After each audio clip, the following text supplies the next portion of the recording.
Chers amis, bonjour. Nous abordons cette fois-ci une paracha qui appartient à tout autre ordre que celui qu'on a connu jusqu'à maintenant dans toutes les parachiotes de ce livre de la Torah. Parachat Chukat englobe tout un ensemble de sujets. Nous allons nous attarder sur deux d'entre eux aujourd'hui, deux fondamentaux. La paracha commence par une exigence divine concernant toute personne qui est devenue impure pour une raison ou pour une autre, son processus de purification par le biais des cendres de la vache rousse. Ce phénomène a toujours soulevé de grandes interrogations et même de fortes critiques de la part des nations vis-à-vis du peuple juif. Le processus de purification a l'air d'être un geste tout à fait sorcelier et pas autre chose. On ne comprend pas, il répond à aucune logique. Un deuxième point qui est lié et qui a priori aurait dû être présenté par la paracha avant le processus de purification, c'est justement la cause de l'impureté qui va nous mettre quelquefois dans une situation où on aura besoin d'un processus de purification. De quoi s'agit-il?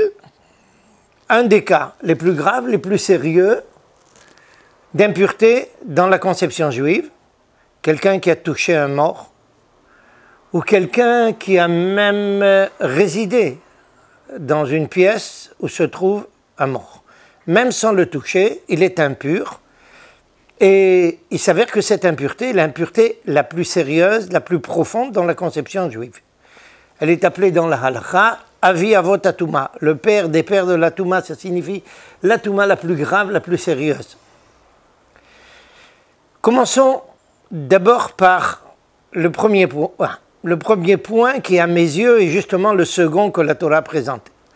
On peut facilement comprendre pourquoi la Torah parle d'abord du processus de purification avant de parler des raisons qui vont exiger une purification. Parce que la Torah ne veut pas commencer une paracha par quelque chose de problématique, qui n'est pas très sympathique. Alors on parle justement de quelque chose qui est beaucoup plus sympathique et reconstruit l'être humain. Mais le point essentiel est d'abord le problème de l'impureté. Et là, nous devons aborder un sujet qui est un des sujets les plus sérieux pour le peuple juif dans le monde moderne. Essayez d'expliquer à quelqu'un qui vit dans notre monde des notions d'impureté, il n'y comprend rien du tout. Dans le meilleur des cas, si c'est un personnage profondément croyant, si c'est un personnage attaché à la Torah, il sait que la Torah est très claire et il y a des précisions concernant tout un ensemble d'impuretés, des exigences de purification à la suite de cela. Mais si vous lui posez la question, qu'est-ce que ça signifie tout ça? Il sera bien embarrassé. Il y a à cela une raison essentielle. Ça fait maintenant à peu près 2 siècles que tout le monde moderne, en tous les cas, chez un personnage un tant soit peu cultivé, tout le monde moderne est victime d'un matraquage systématique du monde universitaire qui lui refuse le droit de réfléchir en concepts qui ne seraient pas rationnels. Le siècle des Lumières est là ici. Le positivisme d'Auguste Comte est là aussi. On demande à tout un chacun de n'accepter que des arguments qui répondent à la rationalité humaine. C'est un sujet théologique et philosophique énorme qui exigerait bien plus de temps que celui dont nous disposons, mais ne laisserons pas ceci sans au moins une petite réponse et une petite clarification. La Torah parle essentiellement des notions d'impureté dans 3 parachas.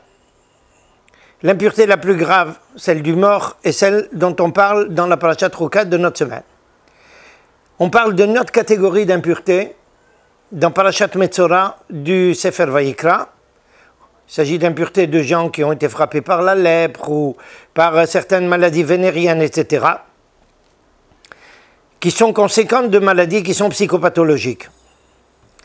Et une troisième catégorie d'impuretés, la mère de famille, une fois dans le mois ou dans des situations similaires à celle-ci. A priori, trois catégories complètement différentes.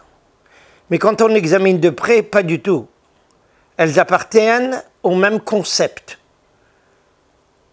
La meilleure preuve en est que les processus de purification sont à peu près les mêmes. Il y a certaines distinctions.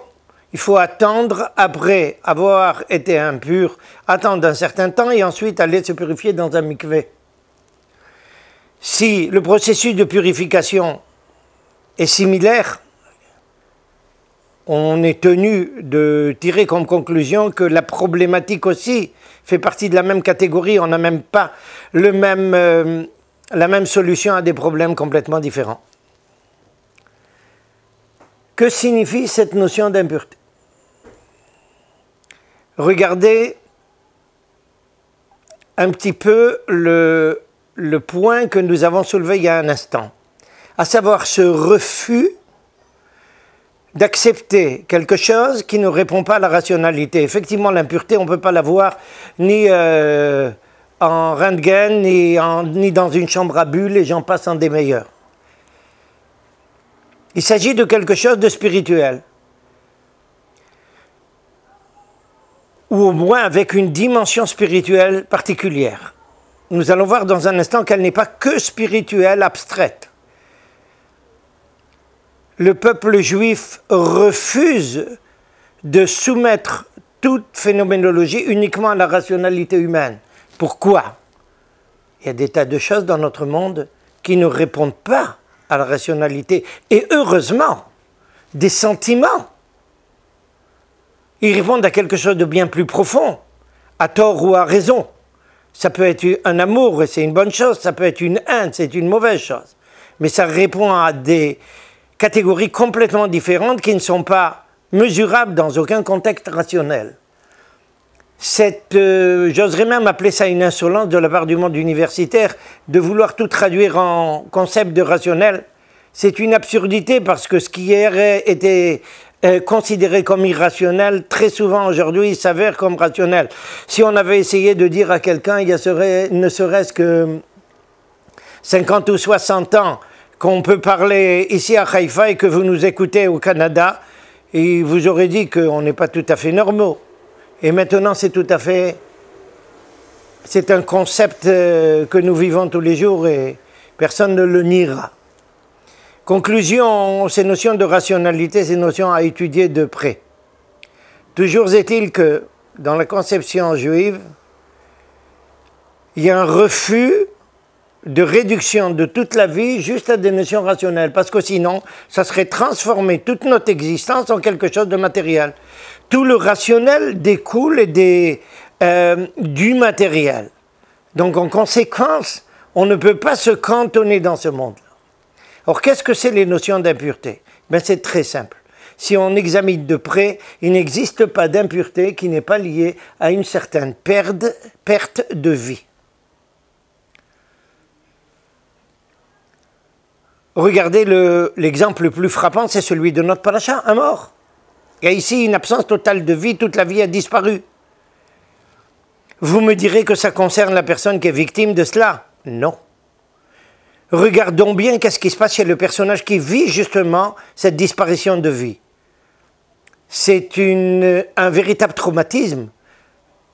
Chacun d'entre nous peut se rappeler facilement de notre réaction psychologique lorsque pour la première fois on a rencontré les notions de mort. On ne comprend pas ce qui se passe. Quelqu'un avec qui nous parlions il y a quelques instants est maintenant absent totalement, un morceau de pierre presque, en quelques instants. Tout est bouleversé. Tous les problèmes que nous cachions, et parce que nous avions peur de les affronter, le sens de la vie, l'aboutissement de la vie, qu'est-ce qui se passe après cette vie, tous ces problèmes se soulèvent. Quelquefois même on se rebelle contre la phénoménologie parce qu'on n'accepte pas justement cette mort. Il y a ici une colère même contre l'existence. Mais c'est exactement le sens de l'impureté. Le personnage devient impur, chacun d'entre nous devient impur quand il y a ici perte de vie, sous une forme ou sous une autre. Et que cette perte de vie a toujours un impact sur notre psychologie profonde. On accepte ça difficilement. On soulève des problèmes. Est-ce que ça valait le coup? Est-ce que nous vivons à une valeur? Est-ce qu'il faut continuer à s'investir?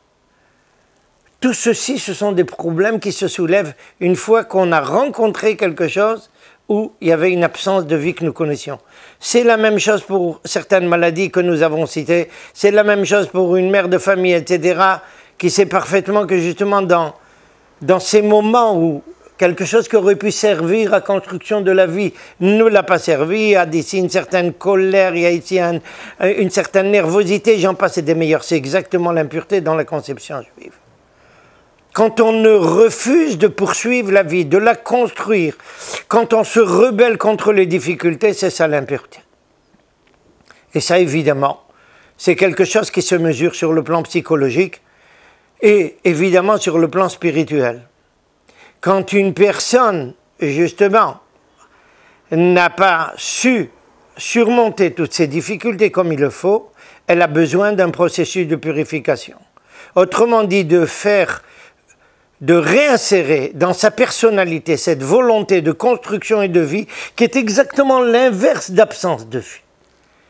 Et on va au mikvé, on va au bain rituel comme on traduit en français, on va ce que nous appelons le mikvé, parce qu'il y a ici un retour vers quelque chose qui est une source de vie. Il n'existe pas de vie sans eau. Mais ça, on aura besoin un jour de s'attarder un peu plus longtemps pour comprendre ces notions. L'important pour nous, c'est de comprendre que la vie est quelque chose d'essentiel et que la moindre perte de vie porte atteinte à l'être humain, psychologiquement, humainement, sociologiquement et autres, et que cet impact sur la personnalité a besoin d'une rectification. Et pour ça, il y a besoin d'un processus de purification. Maintenant, ce processus de purification concernant le mort passe par les cendres d'une vache rousse. Pourquoi? Nos Chachamim nous disent que Shlomo HaMelech Salomon n'a pas compris le sens de cette exigence de la Torah. Nos Chachamim n'hésitent pas à donner une réponse. Même si le plus sage des êtres humains n'a pas su trouver la réponse, nos Chachamim la donnent. La vache rousse, c'est un être animal qui nous rappelle exactement une des problématiques dont nous avons parlé, le veau d'or. C'est la mère. La vache est la mère du veau. Autrement dit, c'est ce qui engendre le veau. Mais comprenez bien, qu'est-ce que c'est un veau d'or? Ça exprime deux dimensions, la force et l'argent. Il y a deux éléments dans la vie qui peuvent porter atteinte à toutes les valeurs, la force et l'argent. Et quand il y a une recherche de force et d'argent, toutes les valeurs peuvent être écrabouillées. Et dans ce sens-là, qu'est-ce qui amène quelquefois l'être humain à s'éloigner de ses valeurs, à perdre donc la véritable vie?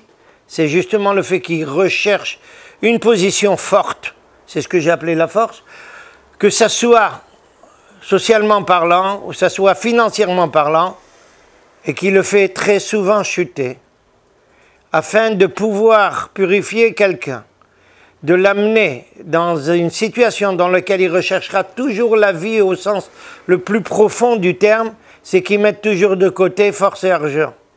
Que les valeurs soient là qui priment. C'est pour ça qu'on purifie quelqu'un avec les cendres de la vache rousse. Autrement dit, une fois que toutes les notions de force et d'argent ont été brûlées, autrement dit, mis de côté, à ce moment-là, il y a une chance pour toute la vie dans le sens le plus profond du terme. C'est un des principaux enseignements de la paracha. Essayons de ne jamais l'oublier. C'est sûr que nous amènerons que bénédiction autour de nous. Shabbat Shalom.